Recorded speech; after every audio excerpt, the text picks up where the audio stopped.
Assalamu alaikum, hürmetli Uyghur TV körülmenleri.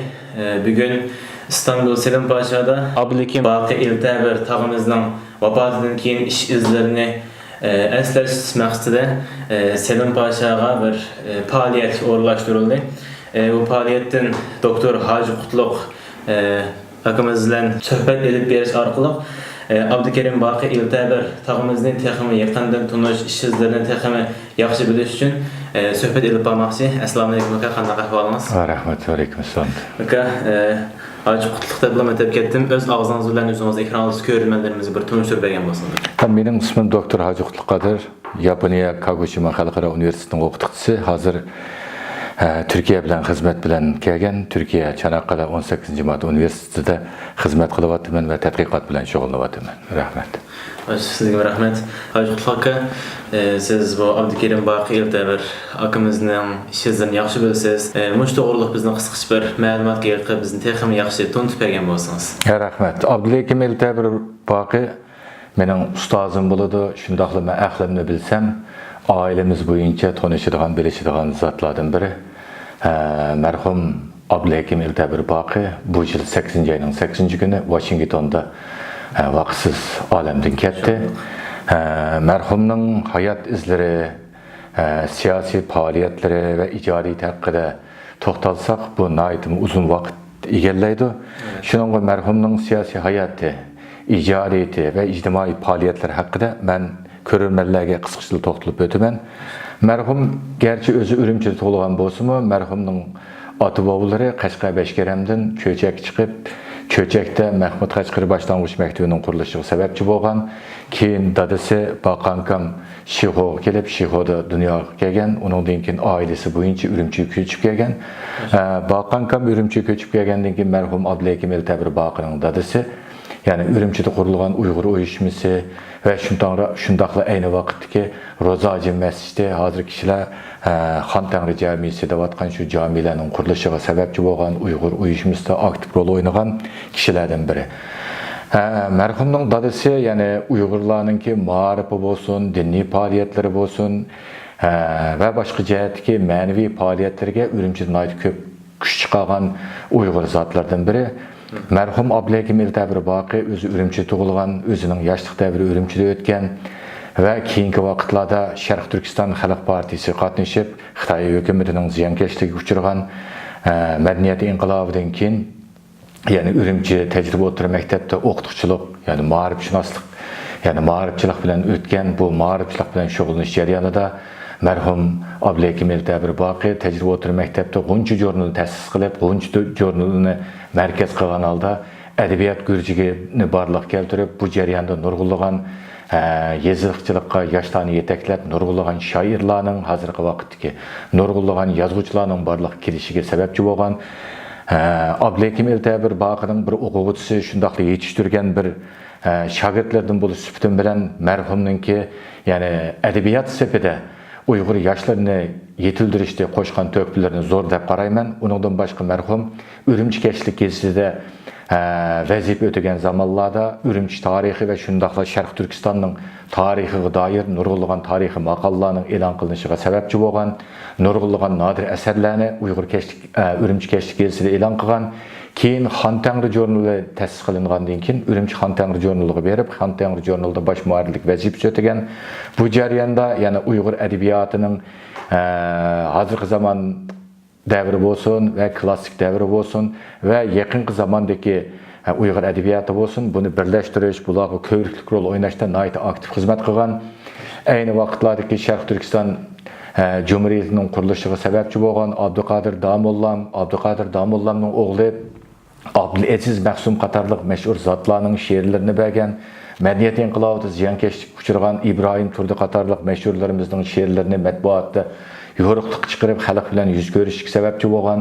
Shundaqla 1985-yilda Sharq Turkistonda yuz bergan o'quvchilar harakatidan keyin Xitoy hukumatining siyosatining ta'siriga uchrab, asarlari yo'riqliq chiqarilishga to'salg'i bo'layotgan Batur Ro'zi qatorliq shoirlarimizning asarlarining e'lon qilinishiga Abdülhakim İltəbir Baqi belgili rol o'ynagan ve bu jarayonda nurg'unlagan yoshlarning she'rlarining e'lon qilinishiga keng xalq omması bilan yuz ko'rishiga sababchi bo'lgan. Abduqodir Abdulhakim Eltabir voqea bu jarayonida, ya'ni Urumchida Xon Tangri mukofotidan iborat bu mukofotni ta'sis qilib, bu mukofot orqali adabiyotchilarni, yozuvchilarni, tarixchilarni rag'batlantirish yuzasidan nurg'ulg'an faoliyatlarni elib borgan. Marhum Abdulhakim Eltabir voqea 1989-yili tunji qitim Sharq Turkiston tuprog'ida No'ruz bayramidan iborat Uyg'urlarning an'anaviy bu bayramining barliq kelishida sababchi bo'lgan zotlarimizdan biri.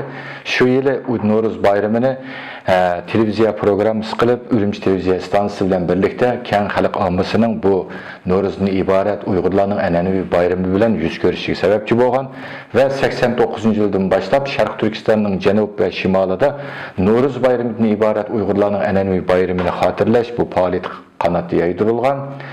Abdulhakim Eltabir voqea ustozimiz Urumchida Mahmud Qashqarining haykalini tiklash yuzasidan Xalq teatrining oldida Mahmud Qashqarining haykalini tiklash uchun hozirlagan peshtaxtlari silinib bo'lgan vaqtida Xitoy hukumatining besim va siyosatlari bilan bu haykal tiklanish fursatiga ega bo'lgan bo'lsa-mu, garchi Mahmud Qashqarining haykalini tiklash, ya'ni peshtaxtani bino qilganlik uchun kishilar xili vaqtgacha Abdulhakim Eltabir voqea garchi vatandan ayrilib muhojiratlik hayotini davomlashtirgan bo'lsa-mu, vatandagi yozuvchilar va shoirlar xotirlab turgan.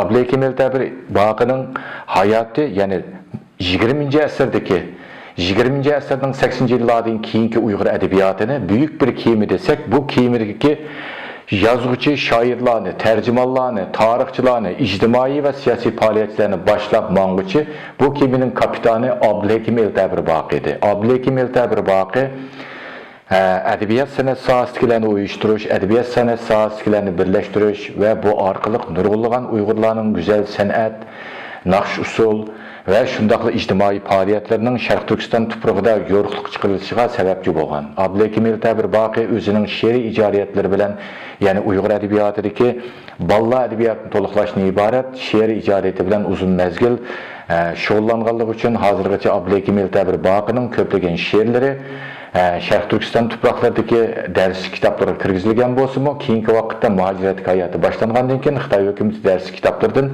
Abdulhakim Eltabir voqeaning balla haqidagi she'rlarni chiqarib tashladi. Abdulhakim Eltabir voqea, ya'ni chet elga chiqqandan keyinmi ko'plagan Sharq Turkiston mustaqilligining davosiga ko'z qo'shib, Turkiyada bo'lsin, Amerikada bo'lsin, ko'plagan asarlarni yozish, matbuotlarda shug'ullanish, radiolarda yaxshi programmalarni barliqqa keltirish, shundaqla yosh avlodlarni tarbiyalash, Sharq Turkiston mujodalasi uchun yoshlarni tarbiyalash, siyosiy va ma'naviy jihatdan bularga zo'q va destek berishdan iborat nurg'ulg'an faoliyatlarni elib borgan. Abdulhakim Eltabir voqea, ya'ni Uyg'ur adabiyotining 20-asrning 80-yillardan keyingi buyuklardan biri bo'lgan Abdurahim O'tkir, Turg'un Almas, Zo'rdin Sobir, Mirsulton Osmonov qatorliq mashhurlarimiz bilan hamsuhbatda bo'lgan va bular bilan bir turkum faoliyatlarni elib qo'ygan. Sharq Turkistonning adabiyot san'ati ma'rif uchun o'zining bir kishilik hissini qo'shgan, unutilmas izlarni qoldirib ketgan Sharq Turkistondan chiqqan naiti mo'tabar ustozlarimizdan biri hisoblanadi. Abdulhakim Eltabir voqea o'ziningki İstanbul'da biçilgan, mesela Kurashgan Ajdodlar nomli she'rlar to'plamida o'zining siyosiy hayoti haqida ko'p to'xtalmaydi. Chunki o'zining siyosiy hayoti to'xtalgan vaqtida Abdulhakim Eltabir voqea Sharq Turkiston Xalq partiyasi qatnashgan, Xalq partiyasining ichidagi yoshlar harakatida aktiv tashviqotchilik rol o'ynaganligi uchun va bu tashkilotlardagi bir qism kishilar hozirgacha vatan ichida bo'lganligi uchun bu haqdagi ma'lumotlarni berishni o'zi loyiq ko'rmagan.